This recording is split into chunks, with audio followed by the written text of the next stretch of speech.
आज है 25 अप्रैल 2021 संडे का डे है। अगर आपने मेरे चैनल को सब्सक्राइब नहीं किया है तो स्टॉक मार्केट की जेन्युइन इंफॉर्मेशन पाने के लिए मेरे चैनल को सब्सक्राइब कीजिए। ब्लैक रोज इंडस्ट्रीज के बारे में बात करेंगे। एक बेहतरीन स्टॉक है लॉन्ग टर्म इन्वेस्टमेंट करने के लिए। इसने लंबी दूरी पर निवेश करने पर निवेशकों को बहुत ही अच्छा रिटर्न दिया है और मेरा यह मानना है कि इस स्टॉक में निवेश करने पर बहुत ही अच्छा रिटर्न मिल सकता है। तो ये जो कंपनी है वो लार्ज कैप से भी छोटी है, मिड कैप से भी छोटी है, स्मॉल कैप से भी छोटी है और एक माइक्रो कैप की कंपनी है। क्योंकि इस स्टॉक का जो मार्केट कैपिटलाइजेशन है वो 867 करोड़ है, तो ये कंपनी स्मॉल कैप से भी छोटी है। तो बहुत इन्वेस्टर्स होते हैं जिनको लार्ज कैप में निवेश करना पसंद होता है, कुछ को मिड कैप में पसंद होता है तो कुछ को स्मॉल कैप में निवेश करना पसंद होता है और बहुत लोग माइक्रो कैप में पसंद नहीं करते हैं इन्वेस्ट करना। तो लेकिन क्योंकि कंपनी बेहतरीन है तो इस कंपनी के बारे में आप निवेश करने के लिए सोच सकते हैं। इस कंपनी ने लॉन्ग टर्म में काफी अच्छा रिटर्न दिया है। तो इसका मार्केट कैपिटलाइजेशन 867 करोड़ है, एक माइक्रो कैप की कंपनी है। फेस वैल्यू ₹1 का है, ईपीएस 4.30 का है, पीई 39.55 का है, पीबी 11.87 का है, रिटर्न ऑन इक्विटी 30.02 का है। तो फाइनेंशियल पैरामीटर्स पर एक शानदार कंपनी है। प्रमोटर के पास में 75% का स्टेक है, पब्लिक के पास में 25% का स्टेक है। प्रमोटर्स प्लेस होल्डिंग की कोई भी समस्या नहीं है। म्यूचुअल फंड्स का इस स्टॉक के अंदर कोई भी निवेश नहीं है। सिर्फ 2 फॉरेन पोर्टफोलियो इन्वेस्टर्स का इस स्टॉक के अंदर 0.16% का स्टेक है। इंश्योरेंस कंपनीज का इस स्टॉक के अंदर कोई भी निवेश नहीं है। तो इस स्टॉक में जो इंस्टीट्यूशनल इन्वेस्टमेंट है वो सिर्फ और सिर्फ 0.16% का है। तो इसका मतलब ये नहीं कि कंपनी खराब हो गई, एक बेहतरीन कंपनी है। बस खाली बात इतनी है कि कंपनी स्मॉल कैप से भी छोटी माइक्रो कैप की कंपनी है। तो इस स्टॉक के अंदर जो मेजॉरिटी होल्डिंग है वो प्रमोटर के पास में है 75% की। तो प्रमोटर के पास में इतनी बड़ी होल्डिंग होना भी बहुत अच्छी बात है, क्योंकि प्रमोटर कभी नहीं चाहेगा कि कंपनी के साथ में कुछ बुरा हो। अगर कंपनी के साथ में कुछ बुरा होगा तो सबसे ज्यादा इफेक्टेड कौन होगा? प्रमोटर होगा, क्योंकि प्रमोटर के पास में सबसे ज्यादा हिस्सेदारी है 75% की। तो प्रमोटर कभी नहीं चाहेगा कि इस कंपनी के साथ में कोई बुरा हो। तो प्रमोटर के पास में मेजॉरिटी होल्डिंग होना ये अपने आप में अच्छी बात है। तो एक जो सबसे अच्छी बात यह है कि यहाँ पर प्रमोटर प्लेस होल्डिंग की कोई समस्या नहीं है। ब्लैक रोज इंडस्ट्रीज के Q4 के रिजल्ट आने बाकी है, तो इसके Q3 के रिजल्ट ही देखेंगे फाइनेंशियल ईयर 2021 के, और दिसंबर 2019 का कंपैरिजन दिसंबर 2020 से करेंगे। और यहाँ पर फिगर्स लैक्स में दिया गया है।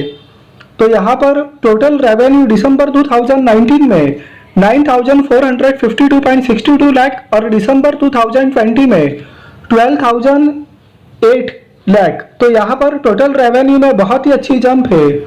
नेट प्रॉफिट और loss from ordinary activities after tax दिसंबर 2019 में 518.09 लाख, दिसंबर 2020 में 994.93 लाख।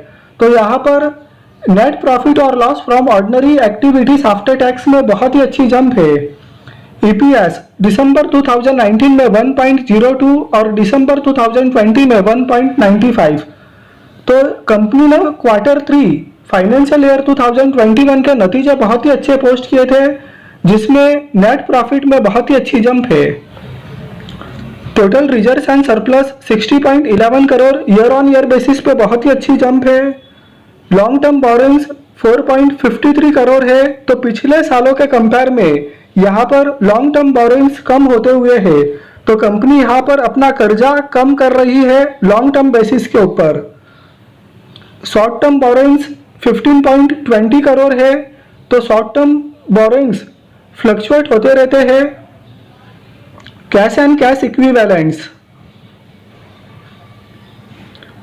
15.18 करोड़ है। तो यहाँ पर पिछले सालों के कंपेयर में कैश बढ़ता हुआ, तो कंपनी के पास में अच्छा कैश एंड कैश इक्विवेलेंस है, क्योंकि ये कंपनी एक माइक्रो कैप की कंपनी है।